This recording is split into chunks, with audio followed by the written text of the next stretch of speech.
Hello and अस्सलाम वालेकुम। आप देख रहे हैं मेरा यूट्यूब चैनल और मैं हूं डॉक्टर मोहम्मद यूसुफ। आज हम आपको बताएंगे कि क्या रिलायबिलिटी और वैलिडिटी एक ही चीज का नाम है और क्या एक रिलायबल स्केल वैलिड हो सकता है।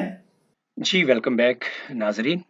आज का हमारा मौजू है can a scale B reliable without being valid या रिलायबल होने के लिए उसका वैलिड होना ज़रूरी है। आज हम इसके बारे में आपको इनलाइटन करेंगे। Validity and reliability are closely related concepts in research. हम इनको रिसर्च के अंदर यूज़ करते हैं।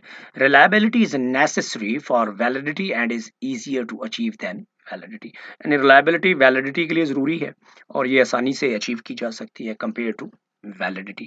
A measure can yield a result over and over that is has reliability.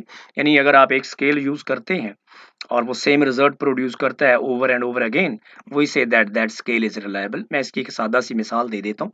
अगर आप अपना वेट जो है वो मेजर करते हैं सुबह दोपहर शाम और अगर बहुत से एक्सटर्नल फैक्टर चेंज नहीं हुए तो आपका स्केल अगर ठीक है, रिलायबल है, तो उसको आपके वेट की सेम मेजरमेंट देनी चाहिए over the period of time, across the period of time. अगर आपने कोई हैवी शूज नहीं पहने या यानी एक्सटर्नल कंडीशन अगर चेंज नहीं हुई, but what it truly measures may not match a constant definition, that is validity.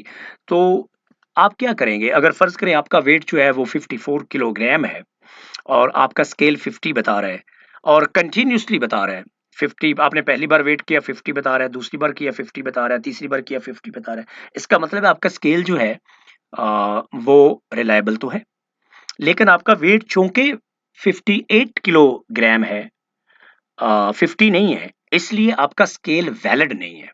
Reliable है लेकिन वैलिड नहीं है। अब वैलिडिटी का क्या मतलब है? वैलिडिटी का मतलब ये होता है कि your scale should measure what it is assume to measure. यानी उसको एग्जैक्ट मेजरमेंट करनी चाहिए जो 58 है, ना के 50 बतानी चाहिए। दस इससे हम ये कंक्लूड करते हैं कि दस स्केल टेस्ट और scale can be considered reliable but invalid at the same time. यानी आपका स्केल जो है, आपकी जो मेजरमेंट है, आपका जो टेस्ट है, वो रिलायबल हो सकता है लेकिन एट द सेम टाइम वो इनवैलिड भी हो सकता है, यानी वो वैलिड ना हो। However, if an instrument is valid, it must be reliable. लेकिन इसके बरक्स अगर आपका जो स्केल है, आपका जो इंस्ट्रूमेंट है, वो वैलिड है, तो इसका मतलब है कि उसे रिलायबल भी होना चाहिए। In conclusion, an instrument can be reliable and not valid, but if it is valid it is by default reliable. तो मैं ये कह सकता हूँ बाल्फाज दिगर इन कंक्लूजन कि अगर आपका स्केल रिलायबल है तो जरूरी नहीं कि वो वैलिड भी होगा, लेकिन अगर आपका स्केल वैलिड है तो बाय डिफॉल्ट वो रिलायबल भी होगा।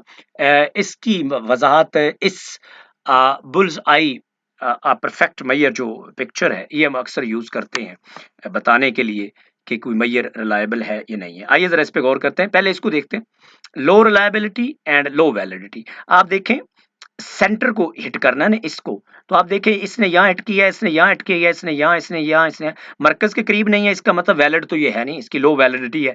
रिलायबिलिटी का मतलब कंसिस्टेंसी है, तो ये कंसिस्टेंट नहीं है, एक जगह पे नहीं निशाना लगा। इसका मतलब ये है इस मैयर की ये जो मेजरमेंट है, ये इसकी रिलायबिलिटी भी लो है, इसकी वैलिडिटी भी लो है। अब इस मेजरमेंट को जरा देख ले, high reliability but low validity. अब वैलिडिटी का मतलब है कि सेंटर को यहाँ ऐड करना चाहिए ना इसके अंदर, तो तब ये मेजरमेंट वैलिड होती। अब हाई रिलायबिलिटी क्यों है? क्योंकि कंसिस्टेंसी है। आप देखें एक ही एरिया के अंदर जो है हिट किया गया है, ये दोनों एक जगह पे हैं, ये दोनों एक जगह पे और ये दरमियान में है। इसका मतलब है कंपैरेटिवली कंपेयर टू दिस, यहाँ पे रिलायबिलिटी हाई है लेकिन वैलिडिटी इसी की तरह लो है। इस मेजरमेंट को देखें तो सारी की सारे जो निशाना है ये वाला, ये सेंटर के अंदर लगा है, यानी 5 के 5 जो निशाने हैं या बॉल्स हैं वो देखें सेंटर के अंदर। इसका मतलब है this measure has high validity and also high reliability. Valid का मतलब क्या है कि वहीं पे हिट किया, यहाँ पे हिट करना चाहिए, और रिलायबिलिटी क्या है कि कंसिस्टेंटली कंसिस्टेंट मैनर से वहीं पे हिट किया, यहाँ पे हिट करना चाहिए। इसका मतलब है हिट वहां पे किया, यहाँ करना चाहिए वैलिडिटी, और कंसिस्टेंटली वहां पे हिट किया, यहाँ पे करना चाहिए रिलायबिलिटी। ये था आज का लेक्चर, उम्मीद है आपको पसंद आएगा। फीडबैक जरूर दीजिएगा।